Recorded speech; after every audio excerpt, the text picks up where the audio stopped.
पुण्यातील काँग्रेस कार्यकर्त्यांमधील असंतोष आणि गटबाजी उफाळून आली आहे। त्यातून आमदार सतेज पाटील यांच्या विरोधात बॅनरबाजी दिसून येते।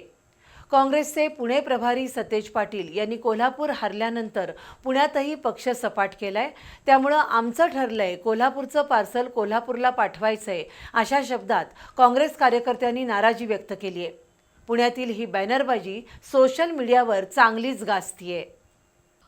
पुणे काँग्रेसमधील गटबाजी आणि नाराजी उफाळून आली आहे। त्यातून काँग्रेसचे पुणे प्रभारी असलेल्या सतेज उर्फ बंटी पाटलांच्या विरोधात पुण्यात ठिकठिकाणी पोस्टर झळकली आहेत। इतिहासात पहिल्यांदाच काँग्रेसकडून पुण्यासाठी प्रशांत जगताप आणि दीप्ती चौधरी असे 2 शहराध्यक्ष निवडले गेलेत। महापालिका निवडणुकीपूर्वी अचानक काँग्रेसमध्ये दाखल झालेल्या प्रशांत जगताप यांना थेट शहराध्यक्ष केल्यामुळे काँग्रेस कार्यकर्त्यांमध्ये नाराजी आहे। निष्ठावंत काँग्रेस कार्यकर्त्यांना डावलून नव्यानं पक्षात आलेल्यांना संधी दिल्याबद्दल नाराजी म्हणून पुणे शहरात ठिकठिकाणी सतेज पाटील यांच्या विरोधात बॅनर झळकले आहेत।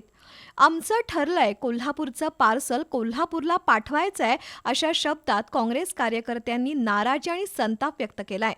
माजी राज्यमंत्री रमेश बागवे यांचे पुत्र अविनाश बागवे हे शहराध्यक्ष पदासाठी इच्छुक होते, पण त्यांनाही डावलल्यानं पुण्यातील काँग्रेस कार्यकर्त्यांमध्ये मोठी नाराजी आहे। त्यातूनच सतेज पाटील यांच्या विरोधातील झळकलेले बॅनर आज सोशल मीडियावर चर्चेचा विषय ठरलेत।